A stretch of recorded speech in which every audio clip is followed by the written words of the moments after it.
A policeman walks in a street very impressively. There were very few people around, and he was not showing his impressiveness to anyone. He was watching all shops and people as he passed by. He, with his strong build and walk, was giving the clear picture of a guardian of peace to the people. Very few shops were open off, which were a cigar shop and a lunch counter, and the only light which was there was from these. Suddenly, in the midway of a block, he slowed down his speed. He saw a man leaning on the doorway of a closed hardware store with an unlighted cigar in his mouth. As the policeman walked to the man, he spoke up quickly.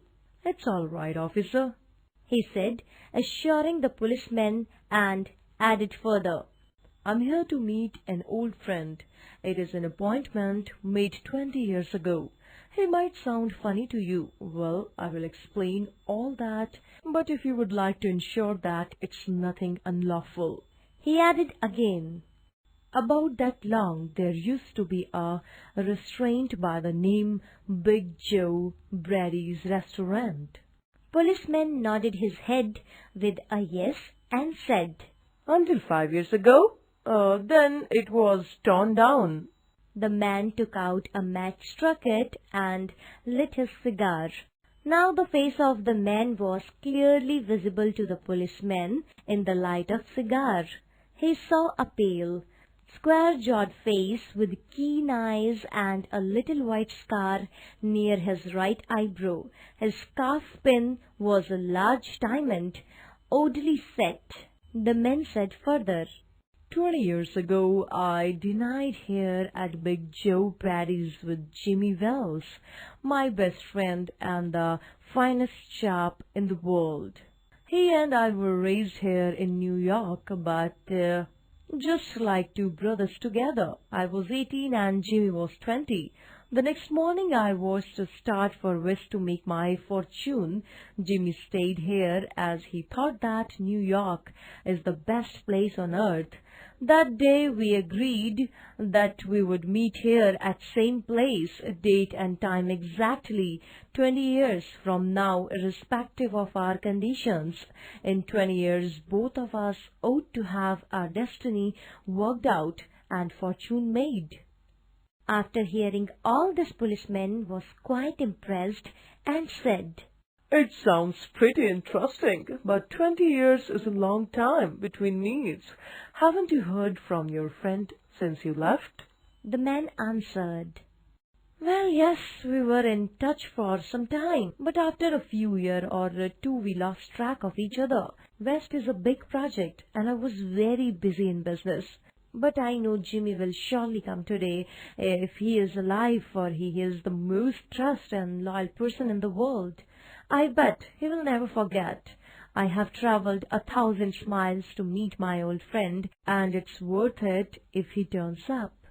Saying this, man pulled out a handsome watch. The lids of it were set with small diamonds.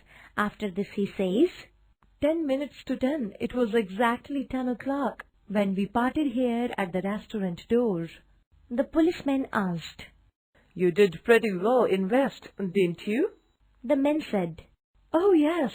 I hope Jimmy has done half as well. He was a kind of slow and steady worker, though he was a good fellow. I really had to compete with some really sharp people to get my share. A man gets in the spirit of situation in New York. It takes the West to pull a Roger edge on him." The policeman changed his direction and took a step or two. He then said, "Okay, I'm leaving. I hope your friend really turns up on time, and I would suggest waiting for him for a specific time." Hearing this, man replied, "Okay, but I would give him an extra half hour at least.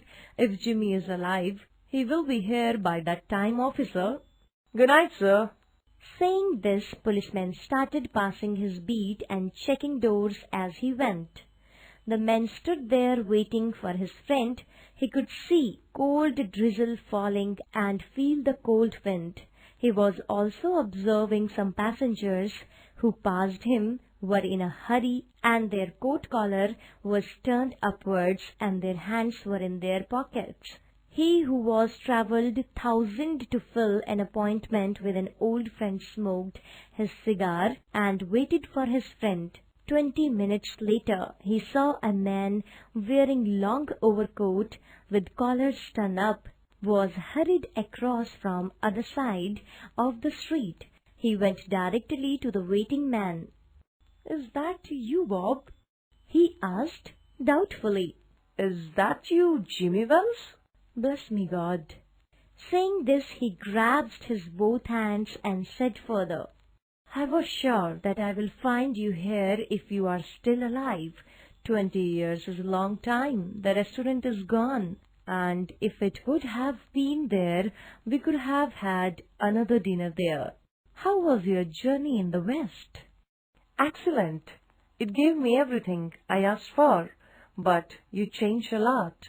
I never noticed that you were so tall by 2-3 inches. "Oh, I grew a bit after my 20. How are you doing in New York?" "I'm doing good so and so. I have a position in one of the city departments. Come Bob to a place I know and we can talk about our old times in between." The two men started walking arm in the street. The man from the west was boasting about his success, and the new arrival, though was listening with interest, was a bit conscious, was hiding his face in his overcoat. They walked to a drugstore which was at the corner of the street and was well lit with electric lights.